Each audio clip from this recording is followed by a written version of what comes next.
इस मजेदार कहानी की शुरुआत होती है जूलियट नाम की एक लेडी को दिखाते हुए जो एक बहुत ही वाली बंजारा जगह पर अपनी कार में बैठकर जा रही होती है। दरअसल यह वह समय था जो सारी की सारी चीजें तबाह हो चुकी थी। हमारी पृथ्वी पर ऐसी एक अपोकेलिप्स आ चुकी थी जिससे कि सारी की सारी टेक्नोलॉजी बर्बाद हो जाती है। इंसानों द्वारा बनाई गई टेक्नोलॉजी भी इसमें कुछ साथ नहीं देता। उस पूरे इलाके के अंदर जूलियट और उसके कुछ दोस्ती बाकी थी जो सरवाइव कर रहे होते हैं। जूलियट तो अपने कार में बैठकर साथियों के लिए कुछ खाने पीने की चीज ढूंढने के लिए निकली थी। जूलियट ठीक सामने उसके हस्बैंड का भी एक फोटो लगी होती है जिसकी कुछ टाइम पहले बहुत ही बुरी तरीके से मौत हो चुकी थी। आज तक जूलियट अपने हस्बैंड की मौत को भुला नहीं पाई थी। अब वह लगातार अपनी गाड़ी से चलते हुए एक गैस स्टेशन पर पहुंच जाती है। वह गैस स्टेशन भी पूरा का पूरा डिस्ट्रॉय हो चुका था। जब जूलियट उसके अंदर पहुंचती है तो वह थोड़ा रुककर आराम करने लगी थी क्योंकि इतनी ज्यादा धूप के अंदर उसका पूरा स्टेमिना ही खत्म हो चुका होता है। पर अगली मोमेंट में अचानक जिससे एक पंखा हिलते हुए दिखा था जिससे डरकर वह तुरंत ही गैस स्टेशन से बाहर निकलने लगी और जूलियट जरा भी देरी नहीं करती और अपनी कार पकड़कर वहां से जाने लगती है। दरअसल बात ये थी कि पूरी दुनिया के अंदर एक ऐसा अपोकलिप फैल चुका था जिसमें कि इंसानों जैसे ही कई सारे खतरनाक क्रिएचर्स ने जन्म ले लिया था। वह सिर्फ रात के समय ही निकलते थे और सामने आने वाले किसी भी इंसान को मारकर खाते थे। जूलियट को भी इस बारे में पता होता है, इसलिए वह दिन के समय आई थी सामान ढूंढने के लिए। गैस स्टेशन में जो हलचल हो रही होती है वो उन्हें खतरनाक क्रिएचर्स की थी, इसलिए अब जूलियट लगातार अपनी कार में बैठकर दूसरी तरफ जाती है और सामान ढूंढने के लिए साथ ही साथ वह टेलीकॉम पर अपने साथियों के साथ कम्युनिकेशन भी कर रही थी। उसने अपने लीडर को सारी कंडीशन के बारे में बता दिया होता है। लीडर जूलियट को सावधान कर रहा था कि तुम्हें शाम होने से पहले वापस लौटना पड़ेगा, नहीं तो तुम्हारी जान को उन क्रिएचर से खतरा हो सकता है। जूलियट लगातार बात ही कर रही थी लेकिन उसके टेलीकॉम कंपनी की प्रॉब्लम आ जाती है जिससे लीडर की आवाज नहीं आती। पर जूलियट को किसी भी कीमत में अपने और अपने साथियों के खाने की चीज लेकर जानी पड़ेगी, नहीं तो उनका सरवाइव करना बहुत ही ज्यादा मुश्किल हो जाएगा। अब जूलियट को थोड़ी देर पर एक और वेन दिखाई देती है। वह अपने गन निकालकर तुरंत वहां पर पता करने गई कि उसे जगह पर है क्या। तब जूलियट देखती है कि वहां पर तो एक आदमी बैठा हुआ है जो काफी ज्यादा घायल हो चुका था। उस आदमी के पास जाने पर जूलियट को पता चला कि इसके ऊपर तो कल रात में क्रिएचर ने हमला किया था जिसकी वजह से वह काफी ज्यादा घायल हो चुका है। आदमी ने बताया कि मैं उस क्रिएचर को अपनी वैन में ही फंसा दिया है,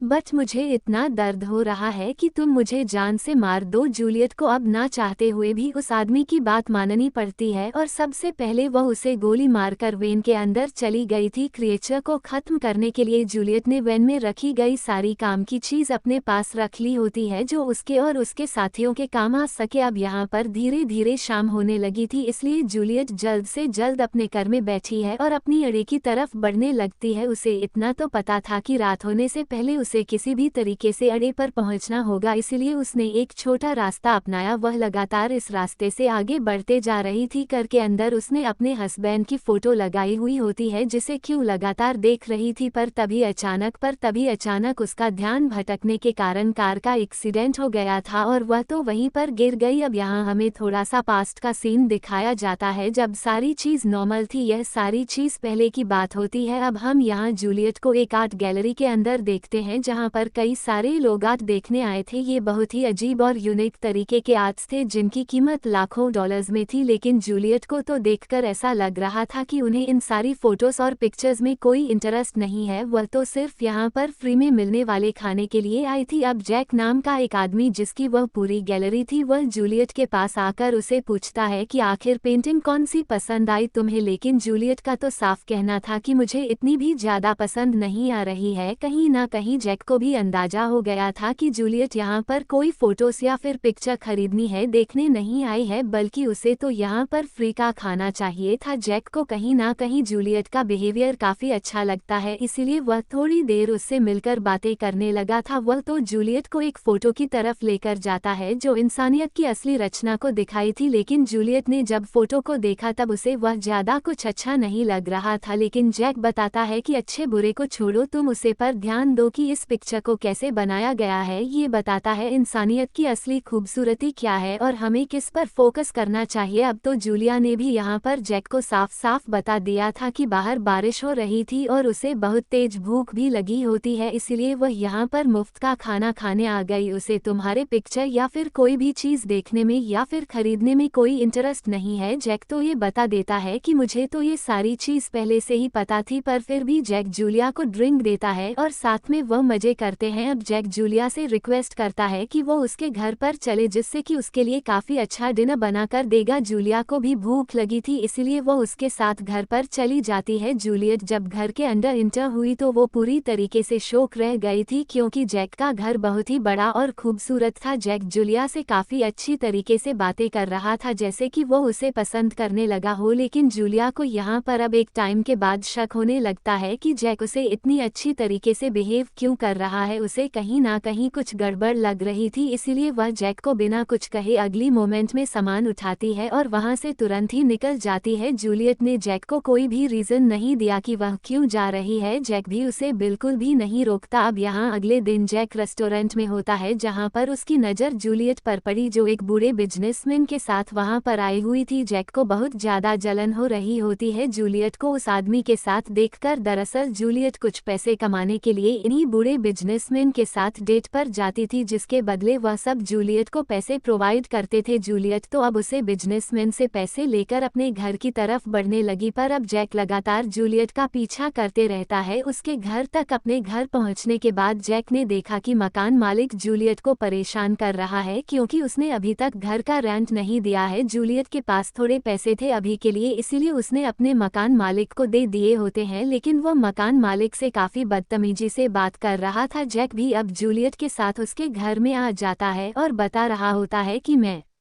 तुम्हारी मदद कर सकता हूं अगर तुम चाहो तो, क्योंकि जैक को बिल्कुल भी अच्छा नहीं लग रहा था जूलियट की यह हालत देखकर, और कहीं ना कहीं वह उसे पसंद भी करने लगा होता है। लेकिन जूलियट साफ साफ मना कर देती है कि मुझे मेरी कंडीशन पर छोड़ दो और तुम यहाँ से जल्द चले जाओ, जाकर कुछ कर नहीं पता, इसीलिए उसे वहाँ से जाना पड़ता है। यहाँ हमें पता चला कि जूलियट को नाश करने की बीमारी थी, उसे हर एक घंटे के अंदर कोई ना कोई टाइप का नक्शा चाहिए होता है, और अब एक दिन उसकी हालत इतनी ज्यादा खराब होने की वजह से वह डायरेक्ट जैक के घर पर चली गई थी। रेंट न देने की वजह से उसके मकान मालिक ने काफी ज्यादा बुरी तरीके से उसकी पिटाई की थी। जूलियट की इतनी बुरी हालत देखकर जैक उसे अपने घर के अंदर बुलाकर उसकी मर्म पट्टी करता है। यहाँ से पता चल चुका था कि जैक उससे प्यार करता है और उसका ख्याल रखना चाहता है। जैक ने जूलियट को ठीक करने की सारी चीज की और कुछ दिनों के अंदर अंदर जूली ठीक भी हो जाती है, बट वह घर से जाने की जिद करने लगी, क्योंकि उसे नशा करने के लिए कुछ तो चाहिए था। पर जैक यहाँ पर नहीं जाता कि वो कोई नशा करे, तो पूरी तरीके से बेकाबू होकर सारी चीज तोड़ने लगी थी, बट जैक शांत करता है जिससे कि वह नशा न कर सके। अब जैक धीरे धीरे जूलियट की वह नशा करने की आदत एकदम से छुड़ाने लगा। अब जूलियट के साथ वह शहर छोड़कर दूसरे शहर में आ जाता है, जहाँ पर उसने एक नया अपार्टमेंट लिया था रहने के लिए। दोनों एक दूसरे के साथ बहुत ही ज्यादा खुश थे, और अब तो जाकर जूलियट ने तो शादी भी कर ली थी। वहाँ से दोनों की लाइफ की एक दूसरी जर्नी स्टार्ट होती है। अब एक दिन अचानक जूलियट में जैक को खुशखबरी दी कि वह प्रेग्नेंट है। जैक भी इस बात से बहुत ही ज्यादा हैप्पी हो गया था कि आखिरकार वह दोनों मॉम एंड डैड बन जाएंगे, लेकिन जब डिलीवरी का टाइम आया तब उन्हें पता चला कि उनका बच्चा तो मर चुका है।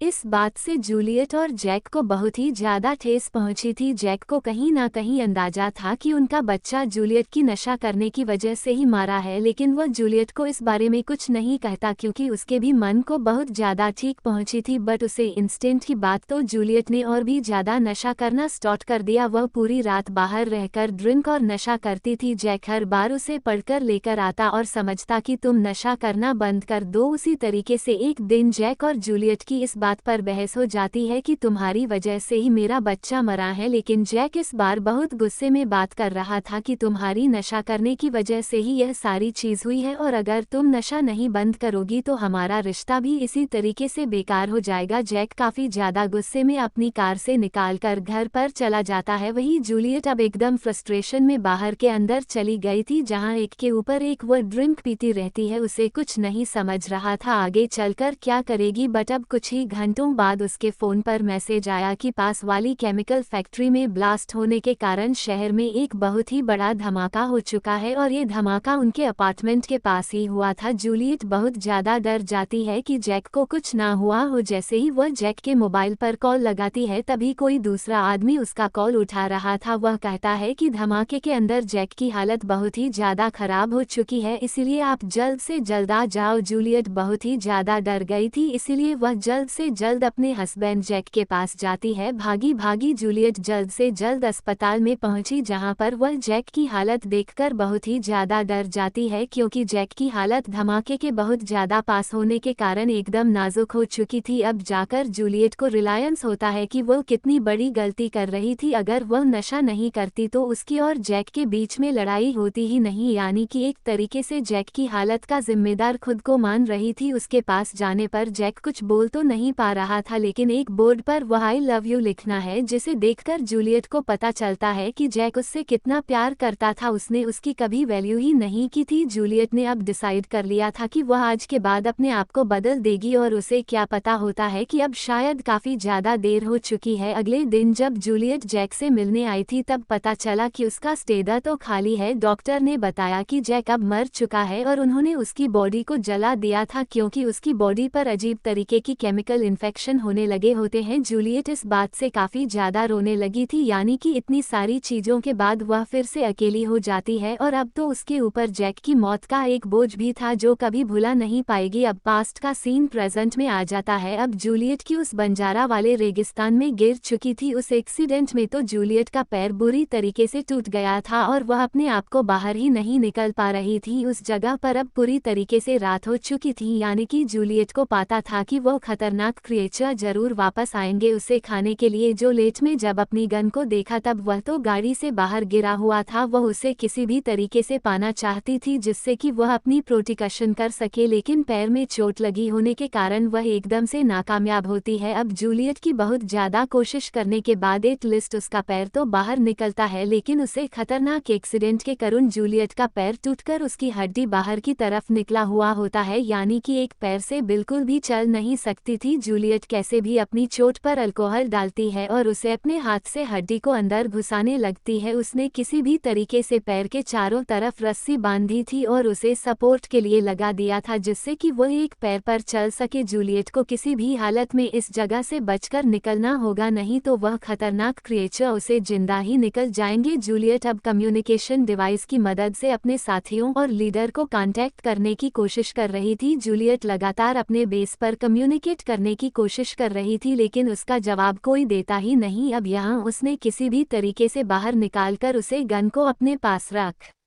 लिया था, लेकिन यहाँ रेडियो की आवाज़ सुनकर एक खतरनाक क्रिएचर उसके सामने आ जाता है, जो पूरी तरीके से एक इंसान और जानवर का मिक्सर लग रहा था। जूलियट ने भी उसे देख लिया होता है, जो जल्द से जल्द करके अंदर जाकर अपनी प्रोटेक्शन के लिए एक जगह पर आ गई थी। दरअसल ये सारी क्रिएचर सबसे पहले इंसान ही थे, लेकिन कुछ साल पहले उस केमिकल धमाके के अंदर जितने भी लोग उसके कांटेक्ट में आए वही सारी इन्फेक्टेड होकर एक खतरनाक क्रिएचर्स बन गए। उनके अंदर तो सारी इमोशंस खत्म हो चुके थे, जो सिर्फ इंसानों को खाना चाहते थे। अब वह लगातार जूलियट की तरफ बढ़ते रहता है, क्योंकि उसे रेडियो की आवाज़ सुनाई दे रही थी। जूलियट ने तो अब बचने के लिए रेडियो को दूसरी तरफ फेंक दिया था, जिससे कि वो क्रिएचर वहां जाने लगा। वीडियो को उठाकर वो क्रिएचर थोड़ी देर देखता है और फिर उसे काफ़ी ज़्यादा और दूर फेंक देता है, क्योंकि उन क्रिएचर्स को ज़्यादा कुछ दिखाई नहीं देता था, वह तो सिर्फ आवाज़ की तरफ अट्रैक्ट होते थे।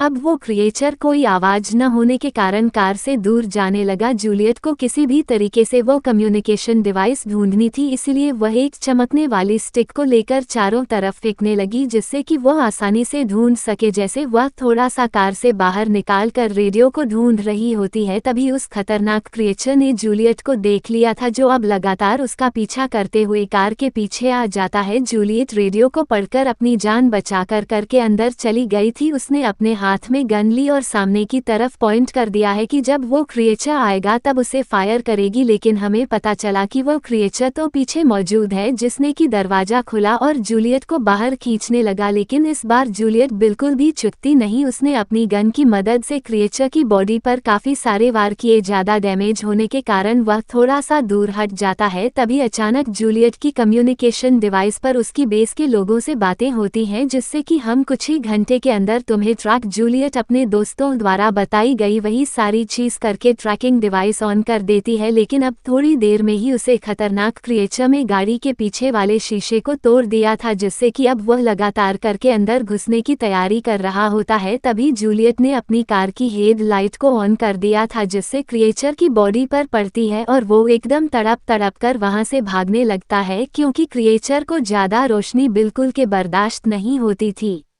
वो क्रिएचर तो अपनी जान बचाकर जल्द से जल्द वहां से भाग जाता है, यानी कि जूलियट थोड़ी देर तक सेफ थी। अब जूलियट को रेडियो पर उसके साथी कह रहे थे कि तुम किसी तरीके से सुबह तक सरवाइव कर जाओ, अगर तुम जिंदा रहोगी तो हम तुम्हें बचाने जरूर आएंगे। यह बात सुनकर तो जूलियट की हालत और भी ज्यादा खराब हो गई और वह डरने लग गई। थोड़ी देर के अंदर ही अंदर उसे एक गाड़ी की आवाज सुनाई देने लग जाती है, इसीलिए अब जूलियट मदद मांगने के लिए लगातार अपने कार की हॉर्न को बजा रही थी, जिससे कि वो लोग यहाँ अगर उसकी मदद करें। लेकिन जूलियट को जरा भी अंदाजा ही नहीं होता कि वह सभी लोग एक चोर का ग्रुप है जो लोगों को मारकर उसके सामान हड़प लेते थे। दूसरी कार से एक आदमी बाहर निकलता है और जूलियट के पास आने लगता है कि यह उसकी मदद करने आ रहा है, पर तभी वह आदमी चाकू लेकर जूलियट को ही करने के लिए अंदर घुस गया था। जूनियर जल्द से जल्द अपने पैर की मदद से उसे बाहर निकलती है और तभी आवाज आने की वजह से वह क्रिएचर ने उसे आदमी को पकड़ लिया था, जो देखते ही देखे उसे आदमी को पूरी तरीके से मारकर खाने लग जाता है। जूलियट के सामने ये सारी चीज हो रही थी जो देखकर बर्दाश्त ही नहीं कर पाती। अपने साथी की इस तरीके से मौत देखकर बाकी लोग अपनी कार में बैठकर वहां से भाग चुके थे। को एहसास हो चुका था कि वह इन क्रिएचर से बचकर कभी भाग ही नहीं सकती, इसीलिए उसने एक समय पर सोचा कि वह गन की मदद से खुद की जान ले लेगी, क्योंकि वह इन क्रिएचर्स के हाथों से नहीं मरना चाहती थी। हालांकि जूलियट बहुत बार ट्राई करती है, लेकिन उसने अंत में डिसाइड किया कि वह इन क्रिएचर से एक बार फाइट करके जरूर देखेगी। जूलियट किसी भी तरीके से कार से बाहर निकालकर पास में रखे गए पेट्रोल की एक बॉक्स को सामने रख देती है और अभी प्लेयर स्टिक लेकर चारों तरफ घुमाने लगती है। इतनी ज्यादा रोशनी देखकर कुछ क्रिएचर उसकी तरफ अट्रैक्ट होने लगे थे। जूलियट ने अपनी गन निकाली और जैसे ही वो क्रिएचर पेट्रोल के बॉक्स के पास आया तभी उसने वहां पर एक फायर कर दिया था, जिससे कि एक धमाका होता है और उसे क्रिएचर को काफी ज्यादा डैमेज हो गया था। लेकिन अभी भी वो क्रिएचर मारा नहीं होता। वह जल्द से जल्द कार के ऊपर जाकर जूलियट को पकड़ता है और उसे काफी ज्यादा दूर फेंक देता है। हालांकि जूलियट का पैर टूटने की वजह से वो उठ ही नहीं पा रही थी, लेकिन अब उसने अपनी गन निकाली और उसे क्रिएचर की बॉडी पर लगातार फायर किया। वह क्रिएचर भी अब गिरकर वहीं मर जाता है। वहीं जूलियट अब इतनी ज्यादा थक चुकी थी कि वह वहीं पर बेहोश हो जाती है। अब कुछ ही घंटों में वहां सुबह हो जाती है। ताजुब की बात यह होती है कि वो खतरनाक क्रिएचर अभी तक मार नहीं था। सूर्य की रोशनी पड़ने के कारण वह कमजोर हो चुका होता है, बट अब वह फिर से जूलियट की तरफ बढ़ने लगा था। जूलियट भी होश में आकर अपने गन से फायर करने की कोशिश करती है, लेकिन उसकी गन में भी बुलेट खत्म हो चुकी थी। अब उसके अंदर इतनी हिम्मत भी नहीं होती कि वह हिल सके। जूलियट ने तो अपनी आंखें बंद कर दी और उसे क्रिएचर के सामने एक जगह पर बैठी रही। वह क्रिएचर धीरे धीरे जूलियट के पास आता है और उसने जूनियर को कोई नुकसान नहीं पहुंचा था। वह तो जूलियट के चेहरे पर अजीब तरीके से हाथ फिराने लगता है। तब जाकर जूलियट को याद आया कि इस तरीके से जैक हमेशा उसे हाथ फिराया करता था, और अब अंत में जाकर यह रियलिटी पता चलती है कि यह क्रिएचर और कोई नहीं बल्कि जैक होता है, जो शुरुआत से ही शायद जूलियट की प्रोटेक्शन के लिए उसके पास खड़ा था। लेकिन जूलियट ही उसे एक खतरा मानकर उसके ऊपर हमला कर रही होती है, यानी कि जैक भी उसे खतरनाक केमिकल ब्लास्ट के अंदर इन्फेक्टेड हो गया और इस खतरनाक क्रिएचर में बदल गया। जूलियट भी इन सारी बातों को समझती है और जैक को गले से लगा लेती है, पर वो खुद को और जैक को इतना ज्यादा तकलीफ में नहीं देख सकती। सकती थी, इसलिए उसने जैक और अपना सर एक साथ मिलाया और पास ही में पड़ी हुई एक बुलेट को गन के अंदर डालकर दोनों को ही एक साथ मार दिया, क्योंकि वह और भी ज़्यादा सफ़र नहीं करना चाहती थी और यह कहानी इसी तरीके से ख़त्म हो जाती है। सो व्यूअर्स, आपको ये स्टोरी कैसी लगी कमेंट सेक्शन में ज़रूर बताना, और अगर आपको मेरा एक्सप्रेशन 1% भी अच्छा लगा होगा ना तो वीडियो को लाइक और चैनल को सब्सक्राइब जरूर कर देना। मिलते हैं इसी तरीके की मज़ेदार वीडियो में, तब तक के लिए बाय बाय।